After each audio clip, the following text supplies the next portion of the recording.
Welcome back to our channel power of investment.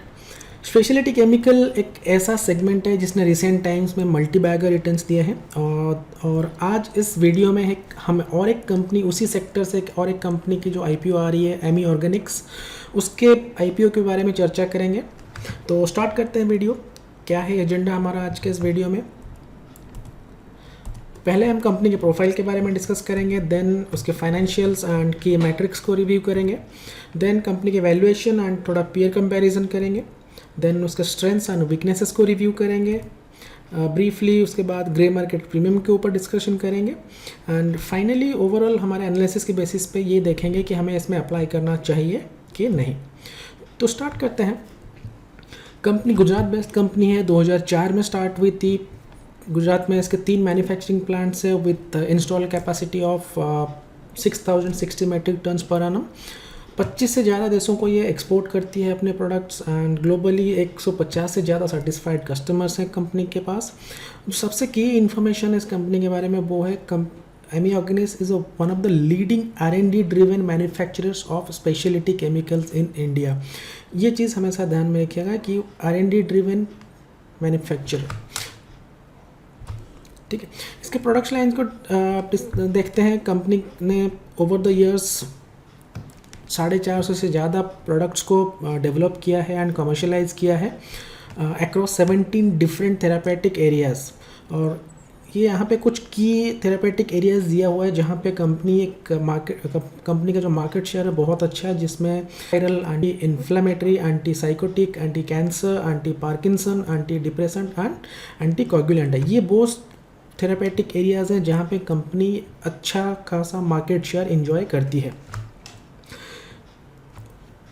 अब overall company के जो हमने अभी डिस्कशन किया है उसको अगर हम समअप करें, company one of the leading R&D driven manufacturers of speciality chemicals, जहाँ पे कंपनी के पास 450 से ज़्यादा प्रोडक्ट्स है अक्रॉस 17 की थेरेपेटिक एरियाज़।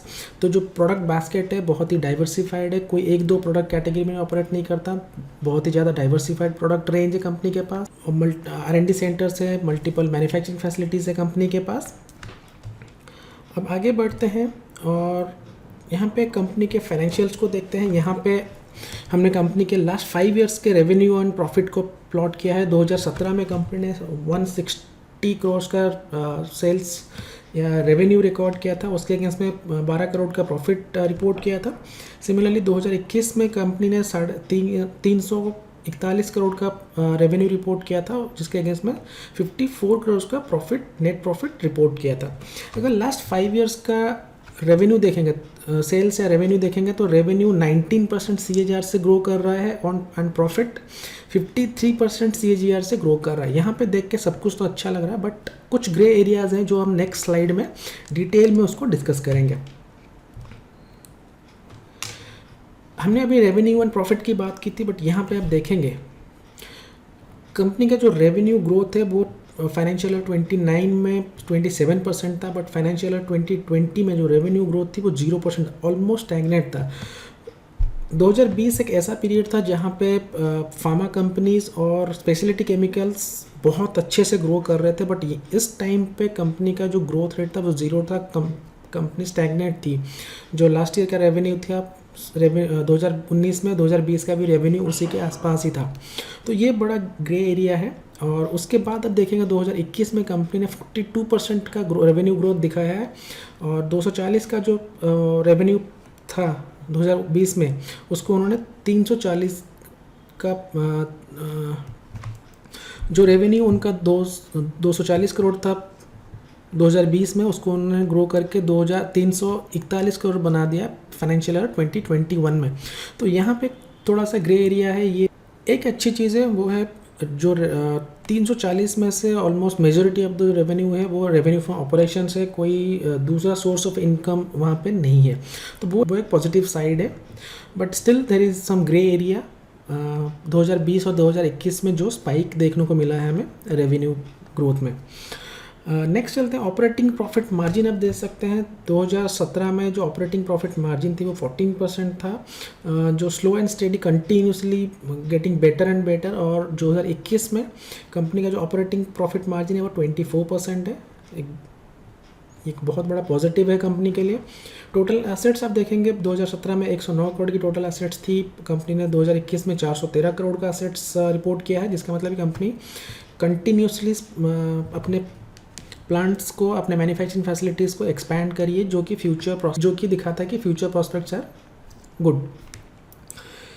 नेट प्रॉफिट हमने देखा था 12 करोड़ का प्रॉफिट था 2017 में, और कंपनी ने 54 करोड़ का प्रॉफिट रिपोर्ट किया 2021 में। 2020 में नेट प्रॉफिट 27 करोड़ का था, तो 2020 के मुकाबले 2021 में कंपनी ने अपने प्रॉफिट को डबल किया है। नेट प्रॉफिट मार्जिन आप देखेंगे तो 2017 में नेट प्रॉफिट मार्जिन 8% था। अगेन नेट प्रॉफिट मार्जिन भी also getting better and better, जो 8% था 2017 में, 2021 में वो 16% हो चुका है। EPS 2019 में EPS 7.40 रुपये पर शेयर था, 2021 में 17 रुपये क्या EPS उन्होंने रिपोर्ट किया, जो कि ओके है, इतना कुछ आउटस्टैंडिंग नहीं है। एक जो की कंसर्न था कंपनी के लिए, कंपनी का ROC continuously was on negative trajectory, 38% से डाउन जाएगा 34%, देन 2020 में 27% था। तो 3 साल के नेगेटिव ग्रोथ के बाद कंपनी का जो ROC है again coming back to the positive growth trajectory.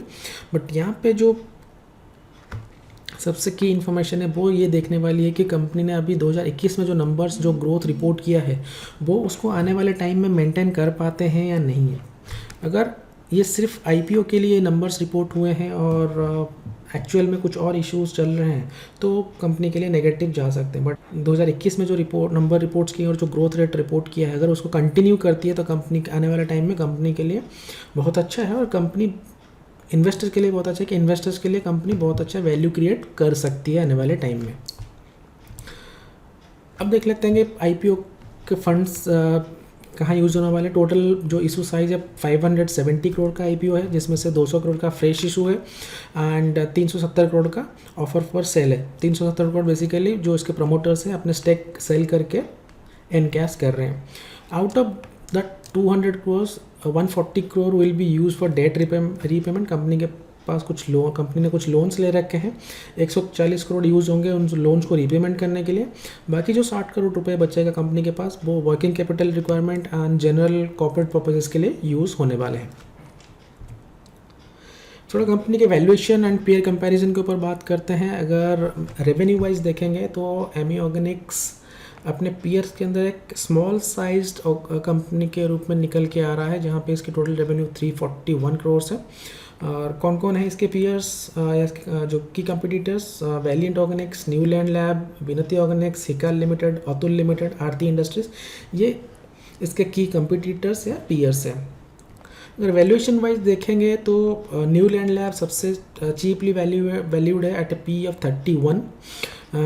उसी टाइम पे अगर विनती ऑर्गेनिक्स का देखेंगे, विनती ऑर्गेनिक्स सबसे ज़्यादा हाईली वैल्यूड है, ओवर वैल्यूड या हाईली वैल्यूड आप कह सकते हैं, जो कि 76 के P पे वैल्यूड है। ये डेटा 31 मार्च 2021 का है। तो यहाँ पे जो इंडस्ट्री का एवरेज निकल के आ रहा है तो 48.9 या 49 का P आ रहा है इंडस्ट्री का एवरेज। उसी टाइम पे एमी ऑर्गेनिक्स का उसका जो टोटल मार्केट कैप होगा आफ्टर लिस्टिंग वो 2220 करोड़ के आसपास होगा। उस हिसाब से अगर इसकी वैल्यूएशन लगाते हैं तो 41 के P पे एमी ऑर्गेनिक्स वैल्यूड है। तो इस हिसाब से कंपनी का जो वैल्यूएशन है वो रीजनेबल है, ओवर वैल्यूड नहीं है। But at the same time यहाँ पे हम बहुत ज़्यादा लिस्टिंग गेन का एक्सपेक्टेशन भी नहीं रख सकते, क्योंकि कंपनी कम्पिटिटिवली वैल्यूड किया हुआ है कंपनी का ऑलरेडी।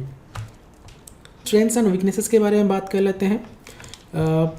कंपनी के पास हाईली डाइवर्सिफाइड प्रोडक्ट पोर्टफोलियो, जहाँ पे मोर देन 450 प्रोडक्ट्स हैं across 17 categories. Company more than 25 countries को अपने प्रोडक्ट्स एक्सपोर्ट करती है, जो कि दिखाता है कि जोग्राफिकल बहुत अच्छा प्रेजेंस है globally. Strong R&D and marketing and sales capabilities है कंपनी के पास। लास्ट 5 ईयर्स का फाइनेंशियल्स भी बहुत अच्छा है, कंसिस्टेंट परफॉर्मेंस है लास्ट 5 ईयर्स का। IPO के प्रोसीडिंग्स के बाद अभी कंपनी के पास 137 करोड़ के आसपास का डेट है, और IPO के बाद वो डेट रीपेमेंट होने वाला है, तो कंपनी वर्चुअली डेट फ्री हो जाएगी, जो कि बहुत बड़ा पॉजिटिव इम्पैक्ट लाएगा कंपनी के बॉटम लाइन में और ऑपरेटिंग मार्जिन्स में। रिसेंटली कंपनी ने 2 मैन्युफैक्चरिंग प्लांट्स एक्वायर किया है गुजरात ऑर्गेनिक्स लिमिटेड का, जो कि इसको हेल्प करेगा अपने प्रोडक्ट स्ट्रेंथन करने के लिए, खास करके speciality chemicals and fine chemical के पोर्टफोलियो को हेल्प करेगा to enter into new markets of agrochemicals, cosmetics and polymer industry. तो इनऑर्गेनिक ग्रोथ हमें आने वाले टाइम में देखने को मिल सकता है। ये जो अभी रिसेंट एक्विजिशन है इसके वजह से कंपनी का पोर्टफोलियो और बड़ा हो जाएगा, कंपनी का जो प्रोडक्ट रेंज है और थोड़ा डाइवर्सिफाई होने वाला है, और नेक्स्ट फेज ऑफ ग्रोथ भी देखने को मिल सकता है अभी जो रिसेंट एक्विजिशंस कंपनी ने किए हैं। तो वीकनेसेस को थोड़ा डिस्कस करते हैं। वीकनेसेस क्या है, क्यों, जैसे हम जानते स्पेशलिटी केमिकल है या फार्मास्यूटिकल सेक्टर है, वो हाईली रेगुलेटेड है और वहाँ पे कोई भी नेगेटिव इम्पैक्ट ऑडिटर्स के द्वारा या फिर क्वालिटी कंट्रोल के द्वारा अगर कोई भी negative impact negative observations report होता है तो वो बहुत ही एडवर्सली कंपनी के रेपुटेशन को इम्पैक्ट कर सकता है, and that can translate into negative impact on the financials as well. तो वो एक वीकनेस के तरीके से यहाँ पे आप देख सकते हैं। जो अभी कंपनी के जो डेटर डेज है, जो कंपनी के डेटर डेज है वो कंटिन्यूसली राइज कर रहे हैं, एट द सेम टाइम जो इन्वेंट्री एंड ट्रेड रिसीवेबल है वो भी continuously on the rising.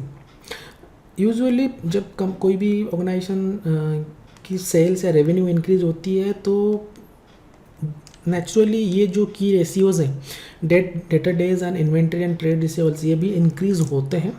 But देखने की बात यह है कि जो ग्रोथ 2021 में कंपनी रिपोर्ट किया है वो उसको आगे कैरी फॉरवर्ड कर पा रहे हैं कि नहीं पा रहे हैं, आने वाले क्वार्टर्स में वो ग्रोथ हमें देखने को मिल रही है कि नहीं मिल रही है। और यहाँ पे ये 2 चीज़ों को, डेटर डेज को, इन्वेंट्री एंड ट्रेड रिसीवेबल को मैं वीकनेस तो नहीं कहूँगा, बट हाँ काइंड ऑफ की कंसर्न्स कह सकते हैं। IPO 1 तारीख को 1 सितंबर को ओपन होगा, 3 सितंबर को क्लोज होगा। इशू साइज़ 570 करोड़ का हमने डिस्कस कर लिया है। प्राइस बैंड 603 से 610 का है। 24 शेयर्स का एक लॉट है और आप 24 के मल्टीपल्स में अप्लाई कर सकते हैं। से कंपनी के जो सेल्स है वो 19% CAGR से ग्रो कर रहे हैं, और जो नेट प्रॉफिट है 53% के CAGR से ग्रो कर रहे हैं। वैल्यूएशन वाइज कंपिटिटिवली वैल्यूड है, रीजनेबली वैल्यूड है, but at the same time listing gain का जो स्कोप है बहुत लिमिटेड है। कंपनी ने 2 नए मैन्युफैक्चरिंग प्लांट्स को एक्वायर किए हैं अपने एग्जिस्टिंग प्रोडक्ट लाइन को स्ट्रेंथन करने के लिए, और नए प्रोडक्ट्स, नए कैटेगरीज में आने वाले टाइम में इसको हेल्प करेंगे ग्रो करने के लिए। Overall company looks good, financials भी ओके हैं, बट अभी जो इसका ग्रे मार्केट प्रीमियम चल रहा है वो 8 to 10% का है, प्लस जो उसके वैल्यूएशन हमने डिस्कस किया तो बहुत ज़्यादा स्कोप नहीं दिख रहा है हमें लिस्टिंग गेन के लिए। बट हाँ, अगर आप लॉन्ग टर्म इन्वेस्टमेंट के हिसाब से सोच रहे हैं तो अच्छी कंपनी है, future prospects are looking good, आप लॉन्ग टर्म इन्वेस्टमेंट से ज़रूर इन्वेस्ट कर सकते हैं। But at the same time कुछ जो ग्रे एरियाज हमने फाइनेंशियल्स में डिस्कस किया था वो हमेशा एक कंसर्न रहेगा अंटिल अनलेस नेक्स्ट 2-3 क्वार्टर्स के जब तक रिजल्ट नहीं आते तो हमें पता नहीं चलेगा कि वो जो ग्रोथ रेट उन्होंने 2021 में दिखाया है वो ओनली IPO आ रहा है इसीलिए उन्होंने उसको प्रेजेंट किया था, या कंपनी एक्चुअल में टर्न अराउंड हो रही है और वो ग्रोथ स्टोरी हमें देखने को मिल रहा है। अभी के लिए इतना ही। Thank you so much. अगर आपको हमारी एनालिसिस अच्छी लगी तो डू लाइक एंड सब्सक्राइब, और अगर आप हमसे जुड़ना चाहते हैं तो नीचे डिस्क्रिप्शन बॉक्स में टेलीग्राम लिंक, चैनल का लिंक दिया हुआ है, आप उसमें जुड़ सकते हैं। उसमें रियल टाइम बेसिस में उसमें सारी इन्फॉर्मेशन शेयर की जाती है हमारे इन्वेस्टर्स के साथ।